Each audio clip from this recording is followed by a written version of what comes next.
Mana?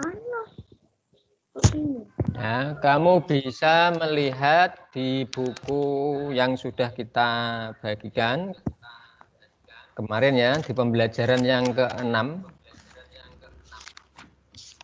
Berarti kamu bisa melihatnya di halaman 26. Ya. Halaman 26 ya. Kamu lihat. Ayo amati. Pelajaran apa, Pak? Bagaimana? 23 nak, Pak. Oh iya 23, maaf. 23 di buku siswa 23 ya. Kita bahas yang materi bahasa Indonesia. Ya, tujuannya nanti kita akan menyusun cerita secara benar.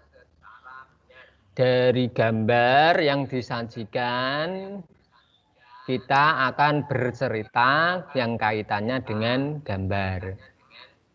Di situ sudah kita tampilkan bahwa ada seseorang yang sedang membersihkan kandang. Nah, ketika kita melihat gambar seperti ini ya, nah, ini kita bisa membuat cerita. Nah, kurang lebihnya ceritanya seperti di buku. Ya, ini ya. Kita bisa memunculkan tokoh. Terserah tokohnya ya. Di sini yang dimunculkan adalah tokohnya Budi dengan pamannya. Nah, coba nih saya tak suruh baca yang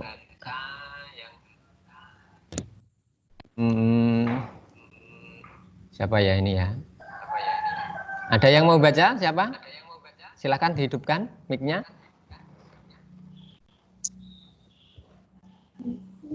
Oh, Mas Riki ya, Mas Riki yang ini mic-nya masih hidup ini. Silahkan dibaca Mas Riki. Budi Ya. mengamati paman yang sedang membersihkan kandang ternak.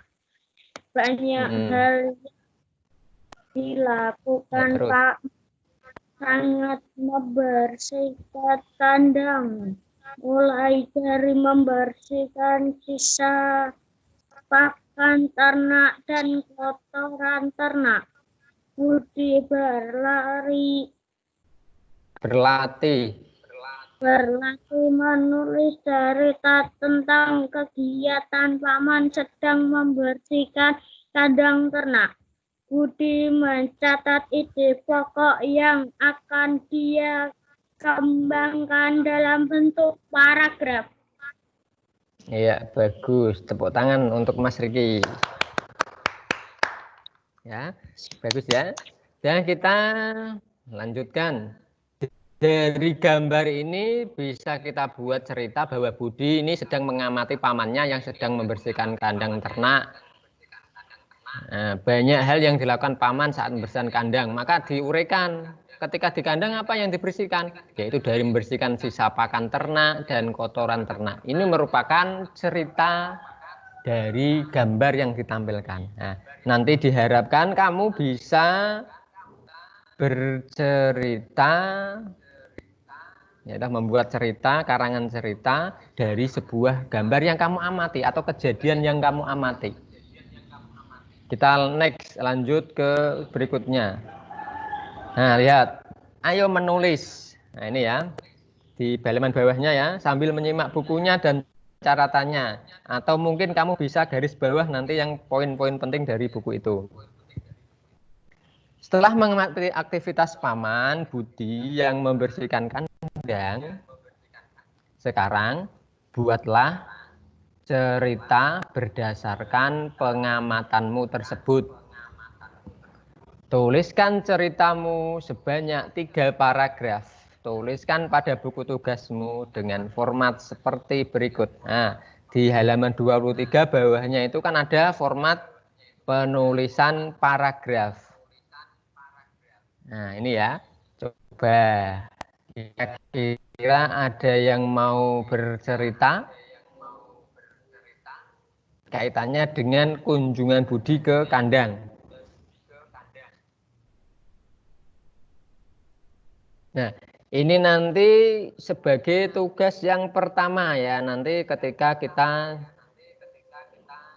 untuk program tugas mandirinya nanti setelah jam 8.15. Kamu kasih tanda ya. Ini berarti membuat paragraf 3 paragraf yang bercerita tentang tadi pengamatan di kandang ayam tadi. Nah, ini yang pertama. Kita lanjutkan ke materi berikutnya. Kamu kasih tanda ya, yang tadi tugasnya ini ya. Ini tugas 1. Nanti yang dikumpulkan yang pertama. Kita lanjutkan untuk penjelasannya. Ayo membaca pada halaman 24. Ya. Pada pembelajaran sebelumnya, kamu telah mengetahui contoh hewan yang termasuk avertebrata. Coba, siapa yang tahu hewan avertebrata itu apa? Ayo. Mbak Okta? Apa Mas Serki? Kupu-kupu. Kupu-kupu, contohnya itu Mas Riki ya. Yang dimaksud hewan avertebrata, maksudnya apa? Berdasarkan memiliki atau tidaknya tulang belakang, hewan itu dibedakan menjadi 2. Kemarin toh, yang pertama hewan vertebrata. Hewan yang memiliki tulang belakang. Yang kedua, hewan avertebrata, yaitu hewan yang tidak memiliki tulang belakang. Sekarang kita lanjutkan untuk membacanya. Setelah cowok, ini cewek. Ya, siapa ini ya? Mbak Okta tadi nggak jadi. Ayo Mbak Okta. Berani tidak baca ini Mbak Okta? Kalau berani mic-nya dihidupkan ya. Tak hitung sampai 3. Kok belum dibuka mic-nya? Nah, silakan Mbak Okta. Tentang kupu-kupu niku Pak. Nggih, kupu-kupu terbang. Serangga yang bersayap. Kupu-kupu biasanya memiliki warna sayap yang indah dan berwarna-warna. Kupu-kupu sering terlihat berterbang di datar bersebalik hingga di atas bunga. Kupu-kupu memiliki badan yang kecil dan bersayap lebar. Sayap kupu-kupu yang berwarna-warna sebenarnya transparan. Hal ini terletak pada perbedaan kecerahan pada setiap lapisan irisnya. Sudah, lanjut Mbak Naila Sabila. Ayo mic-nya dihidupkan Mbak Naila. Sayap merupakan organ gerak kupu-kupu. Dengan sayap yang dimilikinya, kupu-kupu memiliki kemampuan terbang yang luar biasa.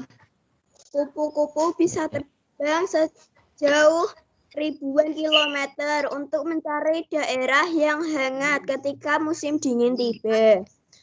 Kupu-kupu akan kembali lagi menempuh jarak ribuan kilometer ketika musim semi tiba. Namun kupu-kupu tidak bisa terbang apabila suhu tubuhnya di bawah 30 derajat Celcius. Kupu-kupu bermanfaat bagi Kupu-kupu bermanfaat sebagai serangga penyerbuk tanaman. Pada saat terbang dan berpindah tempat, kupu-kupu membantu petani dalam menyuburkan tanaman yang akan berkembang menjadi buah. Bahkan untuk memanfaatkan keindahan beberapa jenis kupu-kupu. Saat ini beberapa orang telah mengembangkan peternakan kupu-kupu. Iya, terima kasih untuk Mbak Okta dan Mbak Naila Sabila ya. Kamu lihat di situ ya, dalam cerita itu ya, itu disajikan gambarnya kupu-kupu toh, maka ceritanya kaitannya dengan kupu-kupu. Coba saya mau tanya, itu ada berapa paragraf?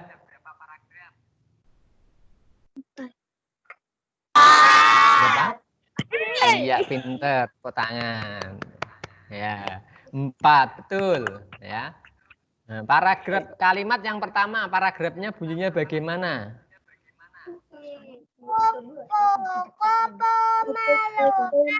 Merupakan golongan serangga yang bersayap. Iya, pinter. Itu kalimat yang pertama dari paragraf yang pertama.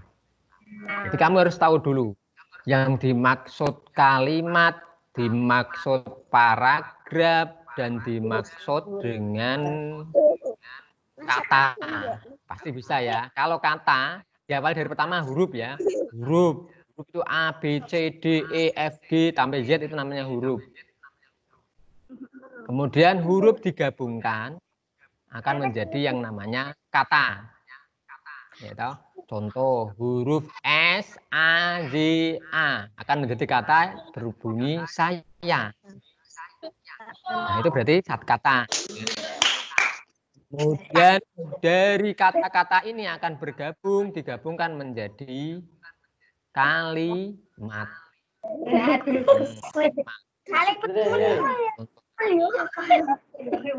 Kemudian dari kalimat-kalimat ini digabungkan menjadi sebuah paragraf.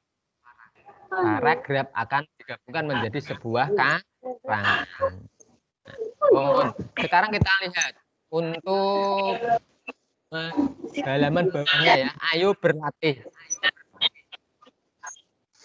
Coba yang mic-nya masih nyala ini, masih terdengar nih Mbak Naila sama Mbak Okta. Sama ya, ini dikontrol dulu ya, biar enggak bisingkan temannya. Mbak Ella, ini yang masih bisa Dina, jadi mic-nya masih nyala. Kemudian Mbak Okta juga masih nyala. Ya, sekarang kita lanjutkan ya, menentukan ide pokok dari masing-masing paragraf. Dari karangan tadi ya, yang ada 4 paragraf. Coba, ide pokok yang pertama apa? Ayo coba. Mana ide pokoknya? Golongan serangga yang bersaraf. Iya, pinter. Kupu-kupu merupakan golongan serangga yang bersayap. Itu untuk ide pokok dari paragraf yang pertama. Yang kedua apa?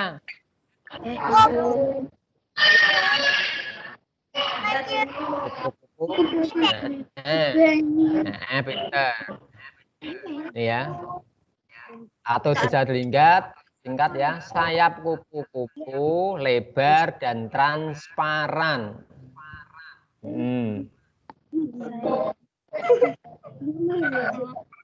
Ya, gitu. Jadi untuk ide pokok yang pertama itu adalah sayap kupu-kupu lebar dan transparan. Nah, dijelaskan di situ. Yang ketiga. Sayap merupakan organ gerak kupu-kupu. Pinter. Sayap merupakan organ gerak kupu-kupu. Itu untuk ide pokok yang ketiga. Kemudian yang keempat.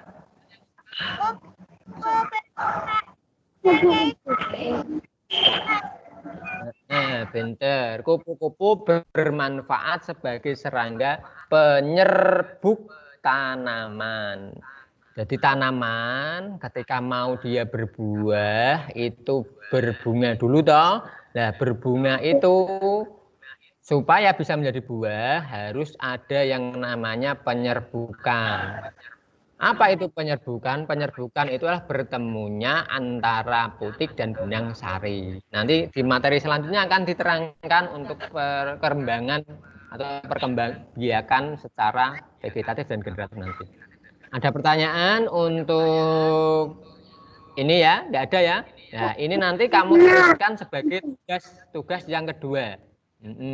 Jadi yang pertama tadi adalah membuat paragraf tadi ya, sendiri mengarang paragraf, mengarang cerita. Yang kedua ini sudah ada jawabannya, ini nanti bisa dituliskan di buku kamu. Sekarang kita lanjutkan untuk yang bawahnya. Ya, halaman 24, ayo berdiskusi. Nanti ini bila kamu bersama kelompok, nanti silahkan bersama kelompokmu. Ya, menemukan masing-masing satu contoh hewan. Jadi kamu nanti mencari satu contoh hewan. Yang hewan vertebrata dan avertebrata. Kemarin sudah contohkan toh?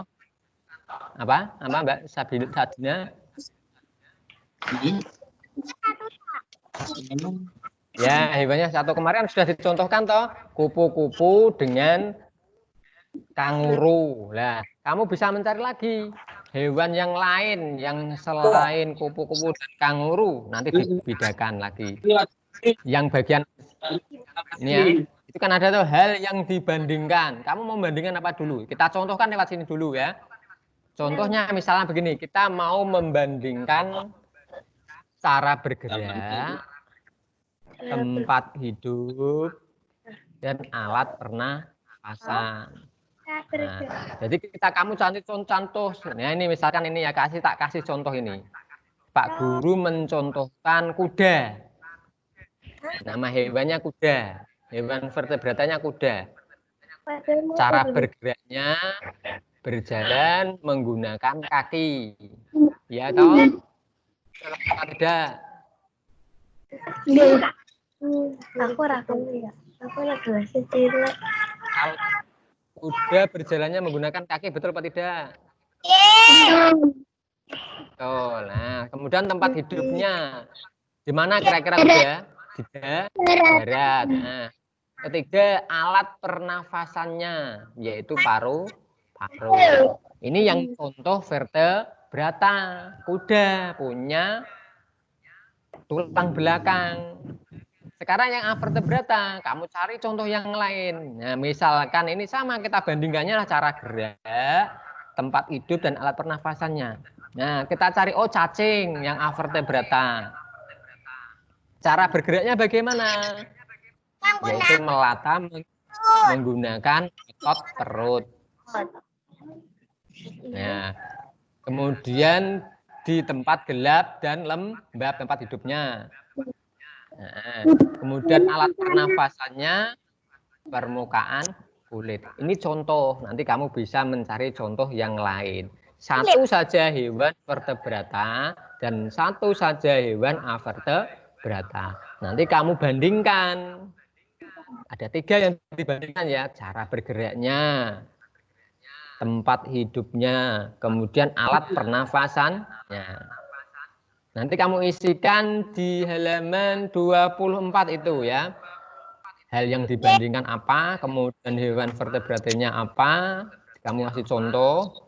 Kemudian hewan avertebratanya apa, kamu kasih contoh. Ini untuk tugas yang ketiga. Dan tugas selama 1 minggu nanti. Bagaimana? Ditulis tentang buku tulis. Boleh ditulis di buku tulis, nanti hasilnya di staples di buku paket atau langsung di buku paket juga boleh. Ya. Itu ya. Sekarang untuk yang tugas selama 1 minggu ini pengumpulannya. Yang terakhir, tugas terakhir untuk yang tematik ya. Ini nanti kamu membuat ya beberapa hewan, boleh nanti dari karton, kardus, atau plastisin. Plastisin ki molen gitu, malam-malam. Ya, kamu membuat contoh bentuk sederhana hewan vertebrata atau aja bukan dan ya satu tok ya, atau avertebrata dari plastisin.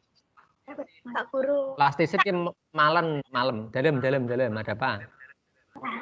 Kelompokan boleh. Kelompokan boleh apa tidak? Ya yes, boleh, nggak apa-apa. Kelompokan paling banyak 3 orang. 3 orang. Iya. Yang tugas ini ya, yang tugas membuat ini ya. Paling banyak bisa 2 boleh. 1 orang boleh, berarti nggak kelompokan kalau 1 orang ya. Boleh mandiri, boleh kelompokan. Tugas ini selama 1 minggu. Bagaimana?